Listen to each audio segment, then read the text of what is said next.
Welcome back to Sam and Ham. This is Sam. And this is Ham. And what are we doing today? We got another episode of 1 Minute Multiclass. Where we spin the dial twice, mash them together, and we tell you all about it. Ready? Yes. Go.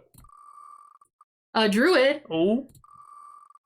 A druid warlock. So they made a deal with like an archfey, right? Totally. For the power to like protect the forest. Yes. I'm thinking crazy like hippie who went too far, you know? We're talking like they were a tree hugger till somebody burned down a forest one too many times. So we're talking like PETA on steroids. Yes. PETA, but if you give them your name, you lose your brain. Understandable. So where's that sweet spot? How many levels of warlock are we thinking? Well, you gotta have at least 2 levels of warlock to get Agonizing Blast. Yes. And then it kind of depends on how you want to go about it. Do you want to be a shape-shifting druid who just uses their warlock powers to be better at being a cat? Or do you want to be a more castery type?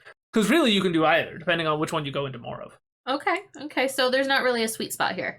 No, I mean, personally, probably do 3 levels. I got it. 2 levels of Fire Druid, whatever that one's called, it's on screen. And then Pure Warlock from there on out. And you're here to burn things down. Okay. You're that kind of druid. Okay, so... I mean, if you want to be more lame, you could also be the type that just does 2 levels of Warlock and then all Moon Druid. Mm-hmm. And then just be a cat. And yeah. Okay. Then you can have spells like Armor of Agathis to be super beefy while you're in melee. Okay, so there's not really a sweet spot here. It's just it's a fair balance, but you have to have at least minimum 2 in Warlock to even make this worth anything. Yeah, minimum 2 in both, really. I'd probably go level at least 3 into Warlock, honestly, so you can get your Pact Boon. Okay. Mostly because I'd love the idea of a little tiny pixie following you around, ensuing you to commit arson. Understandable. Pros. Arson. Assuming that you go this way. Okay, cons. Arson. Yes. Understandable. Realistically, the biggest con is going to be the fact that you are mad, which is multi-attribute dependent, because you need wisdom and charisma and probably dexterity and constitution.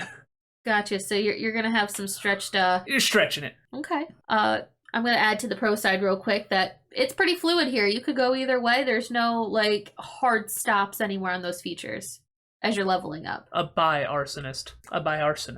Uh-huh. So, assuming that this person is choosing arson then in burning the world, what would they look like? Probably like what I just put on screen now. And that's all we have for you today. Thanks for watching. This is Sam. And this is Ham.